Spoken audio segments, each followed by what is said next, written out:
நிறைய Thanos fans வந்து அவர் செய்கிற நல்லா தான் ப்ரோ, அவர் உலகத்துக்கு நல்லா செய்யணும்னு தான் பார்க்குறாரு அப்படின்னு சொல்லி கேட்டிருக்கேன். உண்மையிலேயே தேனோஸ் நல்லா செய்யறதா பார்த்துருக்காரா இல்லையாங்கிறது இந்த வீடியோவில் பார்க்க போகிறோம். தேனோஸ் வந்து சரிதாங்கிறதுக்கான காரணங்களை ஃபஸ்ட்டு பார்த்துடலாம். நம்ம யூனிவர்ஸில் வந்து பாப்புலேஷன் ஜாஸ்தி ஆகிட்டு இருக்கிறங்காட்டிக்கு நமக்கு இருக்கிற ரிசோர்ஸஸ் வந்து நமக்கு பத்தாமல் போகுது.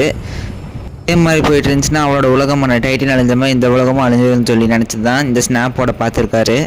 ஸ்னாப் போட்டு அழிக்கிறங்காட்டிக்கு ரேண்டமாக ஹாஃப் ஆஃப் த பாப்புலேஷன் அழிக்கிறங்காட்டிக்கு குறிப்பிட்ட பீப்புள் மேலே டார்கெட் பண்ணியும் நாங்கள் அழிக்கிறோங்கிற மாதிரி வராதுங்கிறங்காட்டிக்கு தான் இந்த ஸ்னாப் போடுற ஐடியாவே அவருக்கு வந்திருக்கு.